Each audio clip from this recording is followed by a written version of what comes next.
Okay, welcome back once again to all my dear students. આજે આપણે વાત કરીશું કે આલ્કીનની ઘણી રાસાયણિક પ્રક્રિયા આપણે બાકી હતી. આગળ આપણે આલ્કીનની ઘણી રાસાયણિક પ્રક્રિયાઓ જોઈ, જેમાં માર્કોનિકો, પ્રતિમાર્કોનિકો, પછી ડાયહેલોજન સાથે હાઇડ્રોજન સાથેની પ્રક્રિયા, બરોબર. આજે બીજી ઘણી એવી પ્રક્રિયાઓ જોઈશું, જેમ કે સલ્ફ્યુરિક એસિડ સાથેની પ્રક્રિયા, બરોબર. પહેલી તો આપણે વાત કરીએ આલ્કીન ની રાસાયણિક પ્રક્રિયાઓ, બરોબર છે. જેમ કે પહેલી પ્રક્રિયા કઈ છે? સલ્ફ્યુરિક એસિડ સાથે. સલ્ફ્યુરિક એસિડ ઉમેરવાની હતી પ્રક્રિયા. અહીંયા લખીએ સલ્ફ્યુરિક એસિડ ઉમેરવાથી કોની અંદર સલ્ફ્યુરિક એસિડ ઉમેરવાનું, તો આલ્કીનમાં. જેમ કે હું અહીંયા આલ્કીન લઉં છું, એક એક્ઝામ્પલ લઉં કે CH2 double bond CH2 sulphuric acid, જેને આપણે કહીએ H2SO4, બરાબર છે.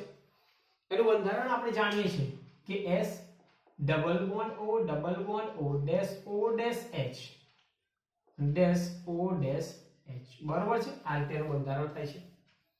તેની પ્રક્રિયા કરવામાં આવે તો આપણને શું મળે? Ethyl hydrogen sulphate. આને આપણે લખાય ઇથાઇલ. કેવી રીતે લખીશું? તો એ આપણને ખબર હોય છે CH3 પાઈ બંધ તૂટ્યો ડેશ CH2 પાઈ બંધ તૂટ્યો, આની જોડે હાઇડ્રોજન જોડાયા તો O SO3 અને H આવાના, તો O ડેશ O, પછી SO2 અને H, બરાબર. SO2 અને OH ડેશ OH, બરાબર છે. હા, આ SO2 અને આ H અહીંયા લાગી ગયો. અને શું કહેવાય? Ethyl hydrogen sulphate. તો અહીંયા લખાય ઇથાઇલ હાઇડ્રોજન અને સલ્ફેટ. ક્લિયર? બરાબર છે. અથવા તો આપણે આવું પણ લખી શકીએ, ઓર કરીને અહીંયા લખી દો શોર્ટકટ મેથડ C2H5, બરાબર. OSO કાં તો HSO4 હાઇડ્રોજન સલ્ફેટ કહ્યું, એટલે આ ઇથાઇલ, આ હાઇડ્રોજન અને આ સલ્ફેટ. ક્લિયર? આ રીતે પણ આપણે લખી શકીએ. જેમ કે બીજી પ્રક્રિયા આપણે લઈએ, દાખલા તરીકે પ્રોપીન લઈએ. જેમ કે જો CH3 CH double bond CH2 કોની સાથે? તો સલ્ફ્યુરિક એસિડ. સલ્ફ્યુરિક એસિડ એટલે આ રીતે જ આપણે લખી દેવાનું H dash CS double bond O double bond O dash OH, બરાબર. શું થશે? તો પ્રોપાઇલ, અહીંયા હાઇડ્રોજન સલ્ફેટ થવાનું. તો અહીંયા CH3, હવે ધ્યાન આપો અહીંયા કશું નથી, એટલે કયો નિયમ લાગે? માર્કોનિકોનો નિયમ. તો CH અહીંયા CH3 થશે, તો આ જગ્યા ઉપર શું લાગ્યું? તો અહીંયા જે લાગ્યું તો એ બધું ત્યાં લાગી જશે, એટલે O SO2 અને OH, O SO2 અને OH, જેને આપણે કહેવાય પ્રોપાઇલ હાઇડ્રોજન સલ્ફેટ, બરાબર. અને આપણે કહીએ પ્રોપાઇલ હાઇડ્રોજન અને સલ્ફેટ. ક્લિયર થઈ ગયું આ? બરાબર. તો આ રીતે આપણને સલ્ફ્યુરિક એસિડ સાથે ઇથિનની પ્રક્રિયા કરવામાં આવે તો આ રીતે આપણને નિપજ મળે. ચલો નોટ ડાઉન કરી લો.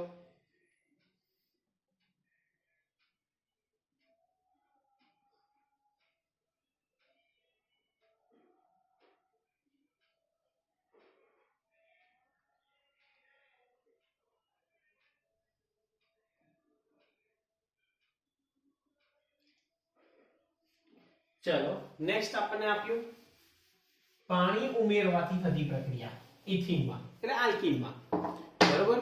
પાણીનું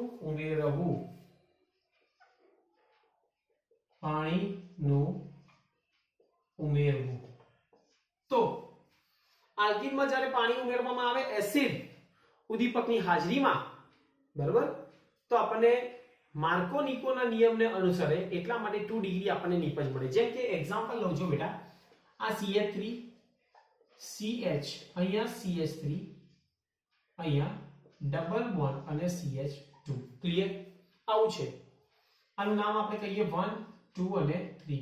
2 મિથાઇલ પ્રોપ 1 2 મિથાઇલ અને પ્રોપ 1 E, બરાબર. અને પાણી ઉમેરવામાં આવે H2O કોની હાજરીમાં? એસિડ ઉદ્દીપકની હાજરીમાં. ધ્યાન આપજો. તો આ પાઈ બંધ તૂટે એટલે અહીંયા આપણે કહીએ H+ અને OH-. એટલે વધુ વિદ્યુત ઋણમય પરમાણુ ક્યાં જોડાય આ કાર્બન સાથે અને ઓછા વિદ્યુત ઋણમય પરમાણુ H+ ક્યાં જોડાય આ કાર્બન સાથે. કારણ કે કયા નિયમના અનુસાર માર્કોનિકો. એટલે અહીંયા નિપજ આપણે મળશે CH3 C CH3 અહીંયા શું આવશે OH. ક્લિયર. અને અહીંયા CH3 1 2 3 જેનો IUPAC નામ આપણે કહીએ 2 મિથાઇલ પ્રોપેન 2 ઓલ. બરાબર 2 મિથાઇલ પ્રોપેન 2 ઓલ. બરાબર. ચલો નોટ ડાઉન કરી લો.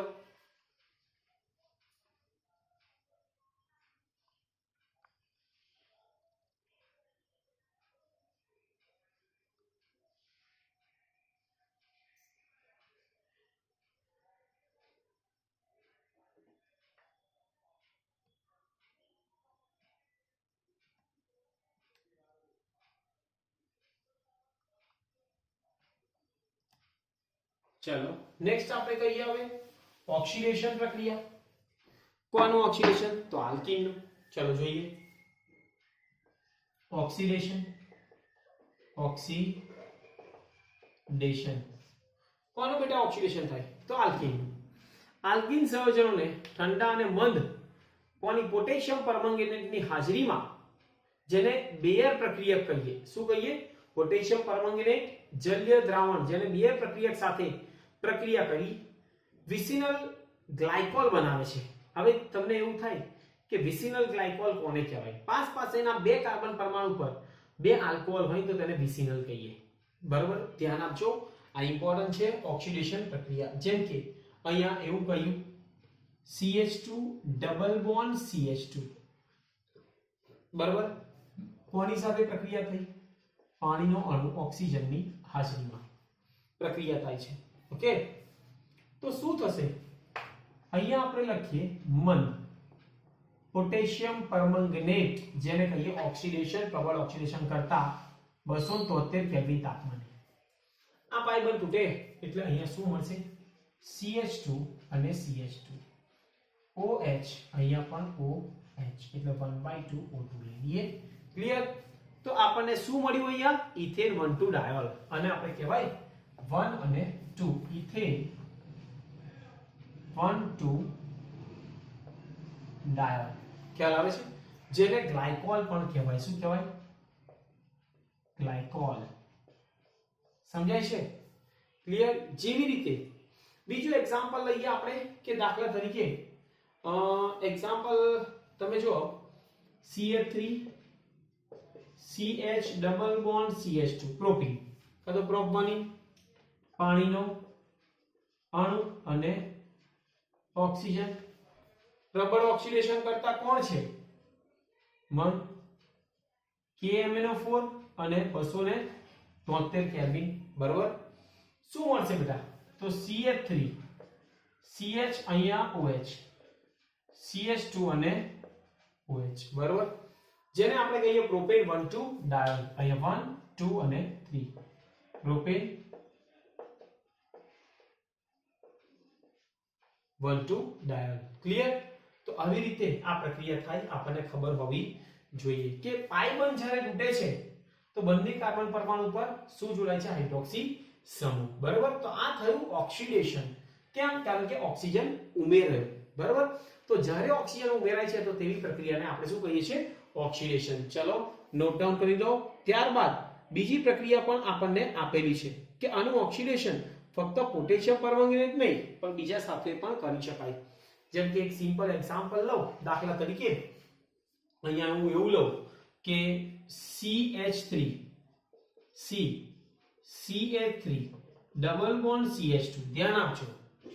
અને અહીંયા હું ડાયરેક્ટ લખું છું KMnO4 અને એસિડ. ઓક્સિડેશન થવાનું જ છે પણ અહીંયા આ બંધ તૂટે છે ત્યારે શું થાય છે? અહીંયા ડબલ બોન્ડ O અને અહીંયા CH3. ક્લિયર.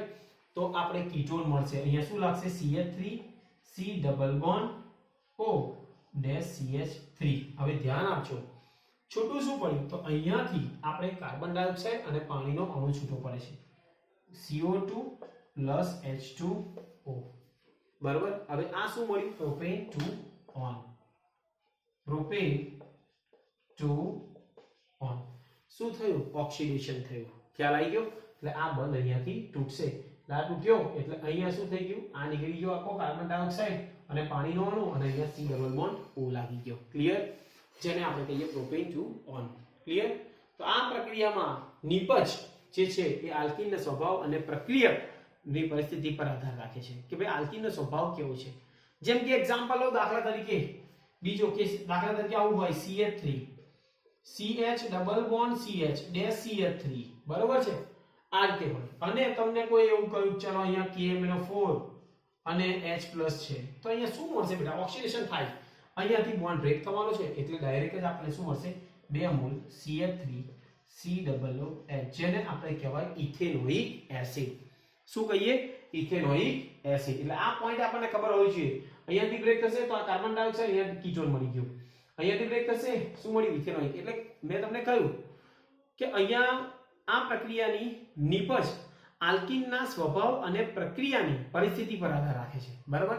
એ પોઈન્ટ પણ આપણને ખબર હોવી જોઈએ. ચલો ઓક્સિડેશન લખી દો આલ્કીનનું, પછી આગળ આપણે જોઈએ છે કે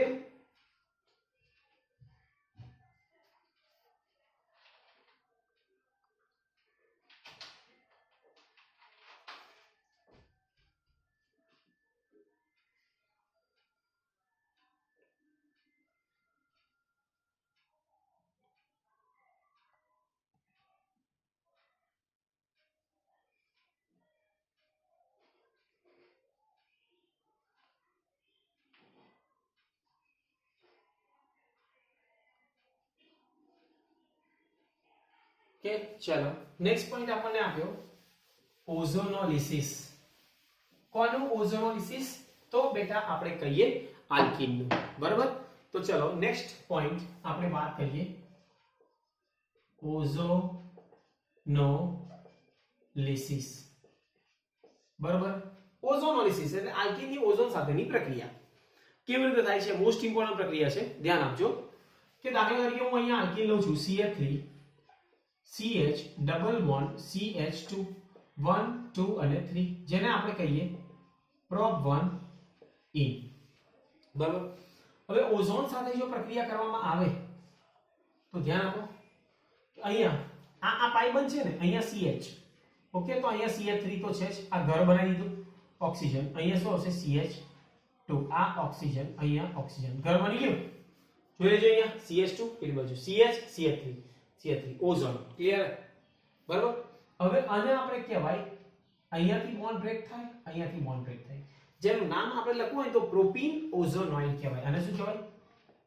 પ્રોપીન ઓઝોનોઇડ. બરાબર? તો આને કોની સાથે પ્રક્રિયા કરીશ? Zn+H2O. ક્લિયર? તો આપણને શું મળે બેટા? તો અહીંયાથી બ્રેક થયું એટલે CH3CHO CH3CHO, જેને કહીએ ઇથેનોલ. અને અહીંયાથી બ્રેક થયું એટલે HCHO એટલે મિથેનોલ. HCHO આને આપણે કહીએ ઇથેનોલ, આને આપણે કહીએ મિથેનોલ. ક્લિયર? એક ઇથેનોલ અને એક મિથેનોલ ખબર હોવી જોઈએ. ચલો જોઈ લો એક વખત. એવી જ રીતે બેટા કીટોન પણ મળે. ચલો કીટોન મેળવવું હોય કેવી રીતે? તો C અહીંયા CH3, અહીંયા CH3 ડબલ બોન્ડ CH2 1 2 3, ધ્યાન આપજો. આને આપણે કહેવાય 2 મિથાઇલ પ્રોપ 1 ઇન. કોની સાથે પ્રક્રિયા કરે? ઓઝોન સાથે. શું મળશે બેટા? તો આ કાર્બન અહીંયા CH3 CH3 ઓક્સિજન ઓક્સિજન, અહીંયા શું આવશે? CH2. ક્લિયર થઈ ગયું? બરાબર? અહીંયાથી આ બોન્ડ બ્રેક થાય, અહીંયાથી આ બોન્ડ બ્રેક થાય બેટા. બરાબર? કોની હાજરીમાં? Zn+H2O. શું મળશે? CH3 C double bond O CH3. ખ્યાલ આવી ગયો? CH3 C double bond O dash CH3 અને વત્તા HCHO HCHO, જેને આપણે કહેવાય પ્રોપેનોન, જેને એસીટોન પણ કહેવાય. બરાબર? કાં પ્રોપેન ટુ ઓન પણ કહેવાય. ક્લિયર? તો આ રીતે આપણે ઓઝોનોલિસિસ, ઓઝોન સાથેની પ્રક્રિયા થાય તો એકમાં આલ્ડીહાઇડ અને એકમાં કીટોન આપણે મેળવી શકીએ છીએ. ઓકે, ચાલો નોટ ડાઉન કરી લો ફટાફટ.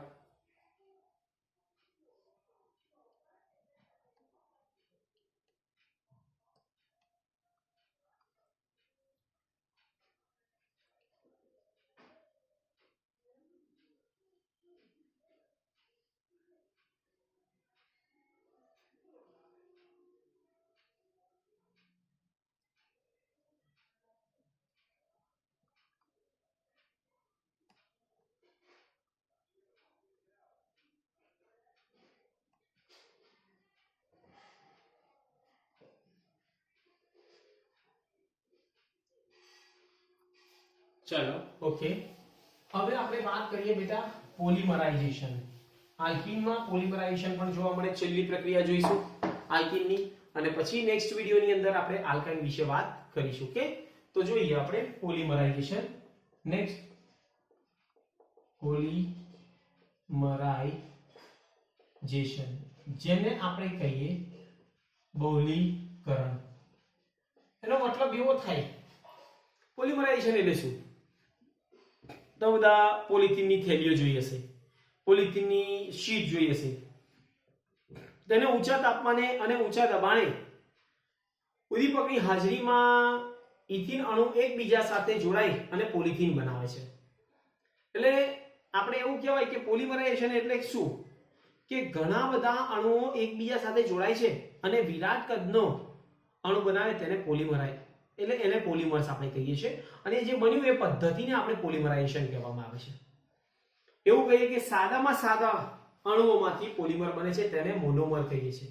સાદામાં સાદો અણુ જેમાંથી પોલિમર બને તેને આપણે શું કહીએ બેટા? મોનોમર. જેમ કે એક્ઝામ્પલ લઈએ અહીંયા, કે અહીંયા હું લઉં છું n નંબર. મોનોમર શું છે? CH2 ડબલ બોન્ડ CH2, જેને આપણે કહીએ ઇથિન. ઇથિન શું છે? મોનોમર. આનું પોલિમરાઇઝેશન કરવામાં આવે ઊંચા તાપમાન અને દબાણે ઉદ્દીપકની હાજરીમાં, તો શું મળે? પોલિથીન. બરાબર, અહીંયા હું લખી દઉં કે પોલિમરાઇઝેશન થાય તો શું મળશે? તો અહીંયા પણ up to n CH2 CH2 અને અપ ટુ n, જેને આપણે કહીએ પોલિથીન. શું કહેવાય? પોલિથીન. સમજાય છે? એ જ રીતે બીજો એક્ઝામ્પલ લઈએ, આને મોનોમર કહેવાય. મોનોમર. આવા મોનોમર ઘણા બધા એકબીજા સાથે રાસાયણિક બંધથી જોડાઈ અને વિરાટ કદનો અણુ બનાવે તેને પોલિમર કહેવાય છે. બરાબર, જેમ કે એક્ઝામ્પલ લઈએ બીજો, કે n number CH3 CH double bond CH2, જેને આપણે કહીએ પ્રોપીન. બરાબર, ઇથિન માંથી પોલિથીન. તો આનું પણ શું કહ્યું? પોલિમરાઇઝેશન.